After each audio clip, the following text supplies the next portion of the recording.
Hello everyone. आप मुझे high प्रीज बुला सकते हैं और मैं आपका स्वागत करता हूँ कोर कली। यूजुअली जो भी मर्डर केसेस हम सुनते हैं उसमें खूनी का कोई ना कोई मोटिव होता है किसी को मारने का। या तो वो बदले के लिए करता है या फिर पैसा कमाने के लिए या फिर और पावरफुल बनने के लिए, ताकि उसका नाम होगा और लोगों के बीच उसकी दहशत बनी रहेगी। पर क्या आपने कभी सोचा है कि कोई ऐसा इंसान जो अपना शौक पूरा करने के लिए किसी का मर्डर कर रहा है? कोई मोटिव नहीं, बस उसको मजा आ रहा है लोगों को मारने में। इमेजिन करो एक ऐसी सिटी में रहना जहाँ पर एक आदमी राह चलती हुई किसी भी लड़की को कहे you are my next target, और कुछ दिनों बाद उसकी डेथ हो जाए। How scary would be to live in a place like that. इन्हीं सब चीजों पे आधारित है हमारा ये आज का case, the case of Dennis Rader, and how this person become one of the most popular criminals in North America. Dennis का जन्म 9 मार्च 1945 पिट्सबर्ग में हुआ और उसने अपना चाइल्डहुड विचिटा, जो कि कैंसस में है, वहां पे बिताया। वो अपने चारों भाइयों में सबसे बड़ा था। डेनिस का चाइल्डहुड बहुत ही एवरेज था। जिस लेवल पे उसने क्राइम कमिट करे उस हिसाब से उसकी लाइफ में कोई भी ऐसा ट्रॉमेटिक एक्सपीरियंस नहीं था जिससे उसकी मेंटल स्टेबिलिटी बिगड़ जाए। हाँ, लेकिन डेनिस ने एडमिट करा था कि बचपन में उसे कुत्ते और बिल्लियों को लटका के या फिर उनका गला घोट के मारने में बड़ा मजा आता था। बहुत ही यंग एज में उसने गलत आदतें पाल ली थी, जैसे कि अपने आप को सेक्सुअल प्लेजर देने के लिए वो अपनी लोकेलिटी की लड़कियों के रूम में झांकता था। एक बार उसकी टीचर ने उसको स्कूल में पनिश किया तो उसका बदला लेने के लिए वो स्कूल के बाद अपनी टीचर के घर गया और खिड़की से अपनी टीचर को कपड़े बदलते हुए देखने लगा। उस समय वो सिर्फ 12 साल का था। वो कहते हैं ना, some people are born evil, Dennis was one of them. Dennis की स्कूल लाइफ कुछ खास नहीं थी। In fact he was a college drop out. वो 1966 में यूएस एयरफोर्स ज्वाइन कर लेता है एज अ मैकेनिक। 4 साल वहां काम करने के बाद वो जॉब छोड़ के विचिटा वापस आ जाता है और 1971 में पॉला डिएट्स के साथ शादी कर लेता है। शादी के बाद उसके 2 बच्चे होते हैं, एक लड़का नेम ब्रायन और एक लड़की नेम कैरी। फिर डेनिस एडीटी सिक्योरिटी सर्विस में काम करता है 1974 से 1988 तक, और उसका जॉब होता है लोगों के घर पे सिक्योरिटी अलार्म्स को इंस्टॉल करना। और वहां उसकी मुलाकात होती है उसके पहले शिकार से, Julia Otero, age 33 and a mother of 5 kids. Dennis Julia की तरफ अट्रैक्ट होने लगता है और फिर उसकी फैमिली पे नजर रखनी शुरू कर देता है। और बात सिर्फ यहाँ तक खत्म नहीं होती, धीरे धीरे वो जूलिया की 11 साल की बेटी जोसेफिन को भी पसंद करने लगता है। जस्ट इमेजिन, 11 साल की लड़की।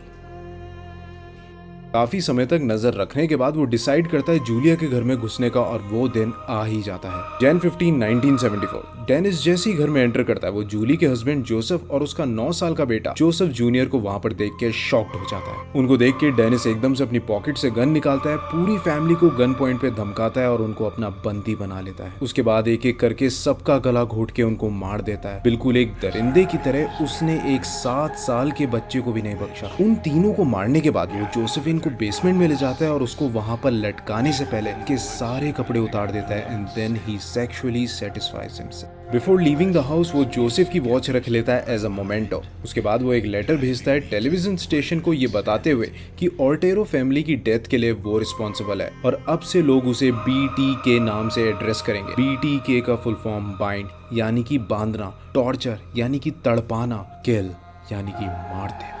उसके बाद डेनिस अपनी गाड़ी से जा रहा होता है और वो एक लड़की को अपने घर में एंटर करते हुए देखता है। लड़की का नाम कैथरीन ब्राइट, एज 21। उस लड़की को देख डेनिस ठान लेता है कि ये मेरे सो कॉल्ड प्रोजेक्ट का सेकंड विक्टिम बनेगी। ऑन April 4, 1974, ऑर्टेरो फैमिली मर्डर के ठीक 79 डेज के बाद डेनिस कैथरीन के घर में बैक डोर से एंटर करता है और उसके बेडरूम में जाके उसका वेट करने लग जाता है। करीब दिन के 2 बजे कैथरीन घर में एंटर करती है और जैसी वो दरवाजा खोलती है वो डेनिस को देख के डर जाती है। अब डेनिस को लगता है कि कैथरीन अकेले रहती है, लेकिन कैथरीन के साथ उसका छोटा भाई केविन जो कि 19 साल का होता है वो भी साथ होता है। अब डेनिस एक बार फिर उन दोनों को गन पॉइंट पे डराता है कि वो एक वांटेड क्रिमिनल है, उसको कार चाहिए, पैसे चाहिए और कुछ खाने के लिए चाहिए। वो केविन को बोल के कैथरीन को बंदी बनाता है और दूसरे रूम में ले जाके वो केविन को बांधने लग जाता है। जैसी वो केविन को बांधने की कोशिश करता है, केविन अपना हाथ छुड़ा के डेनिस से भिड़ जाता है और इस भिड़ंत में डेनिस केविन के सर में गोली मार देता है। उसके बाद वो कैथरीन की तरफ बढ़ता है और 11 बार चाकू घोंप के बहुत ही बेरहमी से उसको मार देता है। कैथरीन पूरी कोशिश करती है उसे लड़ने की, लेकिन अफसोस वो कुछ कर नहीं पाती। लकीली केविन बच जाता है क्योंकि उसकी कंडीशन बहुत क्रिटिकल होती है, इसीलिए वो पुलिस को डेनिस के बारे में ज्यादा कुछ बता नहीं पाता। फिर एक दिन 1974 को विचिटा ईगल न्यूज़पेपर के एक एडिटर पे फोन कॉल आता है कि विचिटा पब्लिक लाइब्रेरी में एक इंजीनियरिंग बुक है जहां पर उसने कुछ लेटर्स छुपा रखे हैं। इन्वेस्टिगेशन करने के बाद वहां पर उनको लेटर्स मिलते मिलते हैं जिसमें काफी ग्रामेटिकल मिस्टेक होती है। लेटर में लिखा होता है कि कब ये शैतान मेरे दिमाग में घुसेगा मुझे खुद नहीं मालूम, लेकिन वो यही रहता है। तुम मुझे बुला सकते हो BTK, bind them, torture them and kill them. तुम जल्दी ही शैतान को मिलोगे जब उसको उसका नया शिकार मिलेगा। और नीचे साइन मार के लिखा होता है योर्स ट्रूली गिल्टी। न्यूज़पेपर वाले फिर ये लेटर पुलिस को दे देते हैं और पुलिस इस बात को काफी टाइम तक सीरियस रखती है, क्योंकि अगर लोगों को इस क्रिमिनल के बारे में पता चल गया तो केओस मच जाएगा, और ऐसा हो भी जाता है। कुछ टाइम के बाद न्यूज लीक हो जाती है और पूरी सिटी में अफरा तफरी मच जाती है कि एक साइको किलर खुलेआम शहर में घूम रहा है। फिर तकरीबन 2.5 साल के लिए डेनिस अंडरग्राउंड हो गया। उसने कोई एक्टिविटी नहीं दिखाई और पुलिस वाले उसको ट्रेस भी नहीं कर पा रहे थे। फिर एक दिन डेनिस डिसाइड करता है कि अब टाइम आ गया अपना एक और शिकार बनाने का, और वो बनती है शर्ले वेन, एक 24 साल की लड़की। 17 मार्च 1977 डेनिस शर्ले के नेबरहुड में घूम रहा होता है, जहाँ पर उसको स्टीव, एक 5 साल का लड़का मिलता है। डेनिस उस बच्चे को अपनी फैमिली फोटो निकाल के दिखाता है और पूछता है कि क्या इसने इन लोगों को कहीं देखा है। स्टीव मना कर देता है और अपने घर चले जाता है। कुछ टाइम के बाद डेनिस शर्ले के घर जाता है, दरवाजा नॉक करता है। स्टीव दरवाजा खोलता है और डेनिस को सामने खड़ा देखता है। डेनिस अपने आप को एज अ डिटेक्टिव बताता है और आसानी से घर के अंदर घुस जाता है। वहाँ पर वो देखता है कि स्टीव के 2 और सिबलिंग है। शर्ले अपने रूम से आती है और फिर हमेशा की तरह डेनिस उन्हें गन पॉइंट पे डराता है। वो तीनों बच्चों को बाथरूम में लॉक कर देता है। उसके बाद वो शर्ले को बंदी बनाता है और तार से गला घोट के उसकी जान ले लेता है और फिर उसकी बॉडी के साथ अपने आप को प्लेजर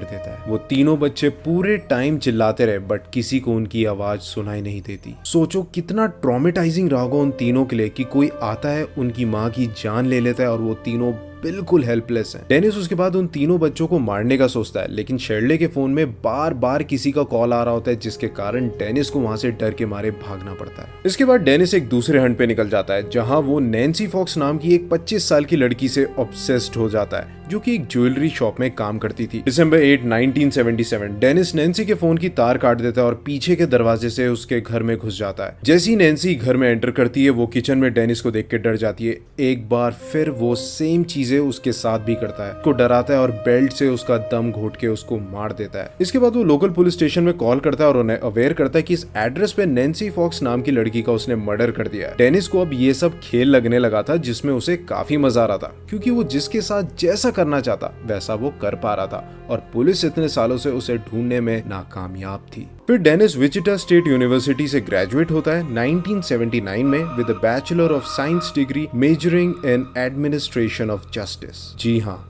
इतने खतरनाक क्रिमिनल के पास लॉ की डिग्री भी थी। इसके बाद डेनिस फिर से अंडरग्राउंड हो गया। अपनी फैमिली के साथ टाइम स्पेंड करना, चर्च जाना, उसकी इमेज एक अच्छे पिता की, केयरिंग हस्बैंड की और एक फ्रेंडली नेबर की थी। लेकिन वो कितना ही शांत बैठता, उसकी फितरत में था लड़कियों को टॉर्चर करके मारना, और हुआ भी ऐसा ही। बट इस बार चीजें और बुरी हो गई। तकरीबन 7.5 साल के बाद 27 अप्रैल 1985 को डेनिस ने मरीन हेज नाम की एक 53 साल की बुजुर्ग औरत को अपना शिकार बनाया। वो दोनों सेम ब्लॉक में रहते थे पिछले 30 सालों से। एज यूजुअल डेनिस ने मरीन के घर के बैक डोर से एंटर किया, टेलीफोन वायर्स काट दी और उसके बेड के नीचे जाके छुप गया। फिर मरीन अपने बॉयफ्रेंड के साथ घर में वापस आई और कुछ टाइम के बाद उसका बॉयफ्रेंड वहां से चला गया और मरीन अपने बेड पे आराम करने लगी। करीब रात के 1 बजे डेनिस बाहर आया। उसने फिर मरीन के सारे कपड़े उतारे, उसकी बॉडी को कार में डाला और चर्च ले गया। क्योंकि वो चर्च का एक ट्रस्टेड मेंबर था, इसलिए उसके पास वहाँ की चाबी थी। वो मरीन की बॉडी को चर्च के बेसमेंट में ले जाता है, अलग अलग पोजेस में उसकी फोटो खींचता है और उसके बाद उसकी बॉडी को दफना देता है। फिर 16 सितंबर 1986 को वो टारगेट करता है विकी वेगरली, जो कि एक 28 साल की लड़की थी। इसका मर्डर वो काफी सोच समझ के करता है और इसको नाम देता है पीजे प्रोजेक्ट। सुबह के 10 बजे डेनिस विकी के घर में एंटर करता है as a telephone repairman. Gun point पे वो विकी को डराता है, लेकिन विकी हार नहीं मानती और उससे लड़ती है, जिस कारण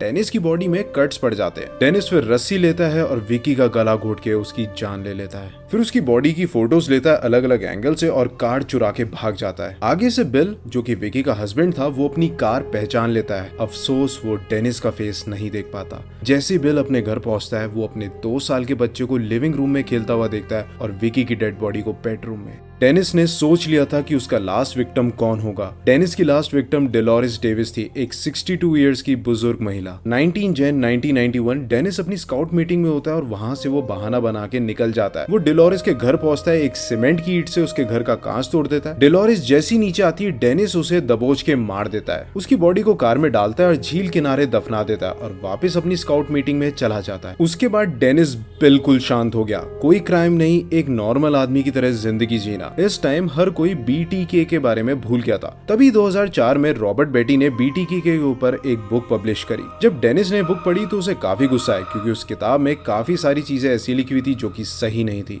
फिर 17 मार्च 2004 में डेनिस ने एक लेटर भेजा जिसमें विकी और उसके DL की फोटो थी और उसका वही फेमस BTK का साइन। ये लेटर FBI पे पहुंच गया और एक बार फिर से इन्वेस्टिगेशन शुरू हो गई। फिर 9 जून 2004 में डेनिस ने सिटी के बीचों बीच एक पैकेज छोड़ दिया जिसमें ऑल्टेरो फैमिली के मर्डर की पूरी डिटेल्स लिखी हुई थी। डेनिस चर्च काउंसिल का प्रेसिडेंट बन गया था। उसके ठीक 8 दिन के बाद उसने एक ट्रक के पीछे स्पेशल K के बॉक्स में BTK और बॉम्ब की मार्किंग बना दी। फिर 25 जनवरी 2005 को डेनिस KKTV को डायरेक्शन सेंड करता है एक मिस्टीरियस बॉक्स के लिए। उस बॉक्स में एक डॉल होती है जिसकी गर्दन में रस्सी बंधी होती है और वो पाइप से कनेक्टेड होती है, stimulating the murder of Josephine Otero. Feb 2005 में डेनिस पुलिस वालों को एक फ्लॉपी डिस्क सेंड करता है। पुलिस वाले जैसे उसका मेटा डेटा चेक करते तो उन्हें पता चलता है कि जो डॉक्यूमेंट है वो किसी डेनिस नाम के आदमी ने बनाया और उसमें लूथरन चर्च भी मेंशन है। एक सिंपल सर्च करके पुलिस वालों को पता चल जाता है कि डेनिस रेडार नाम का एक आदमी चर्च में प्रेसिडेंट है। पुलिस वालों को उसके घर के बाहर सेम कार खड़ी हुई मिलती है जो कि सस्पेक्टेड थी, ब्लैक जीप शेरोकी। लेकिन अभी भी उनके पास कोई ठोस सबूत नहीं था। तो पुलिस वारंट के साथ कैरी, जो कि डेनिस की बेटी है, उसमें पेप स्मीयर टेस्ट करते हैं और उसका DNA कलेक्ट करते हैं। इसके बाद पुलिस उन DNA से मैच करती है जो कि उन्हें विक्टिम की बॉडी से मिला था और वो मैच कर जाता है। वो डेनिस को अरेस्ट कर लेते हैं और फाइनली केस 30 साल के बाद सॉल्व हो जाता है। उसको कोर्ट ले जाते हैं जहां पर वो सब कुछ कन्फेस कर लेता है और फिर जून 27, 2005 में उसको 10 साल की जेल हो जाती है। करेंटली वो एल्डोराडो करेक्शनल फैसिलिटी में बंद है। ये थी डेनिस रेडर की पूरी स्टोरी। जाने से पहले आप लोगों के लिए कुछ सवाल। क्या डेनिस को अपने क्राइम के लिए सही सजा मिली? क्या डेनिस वाकई में इतना शातिर था कि वो 30 साल के बाद पकड़ा गया, या फिर इसमें पुलिस वालों की कोई लापरवाही थी? अपने जवाब कमेंट सेक्शन में जरूर बताएं। मैं मिलूंगा आपसे नेक्स्ट वीडियो में। Till then, stay safe.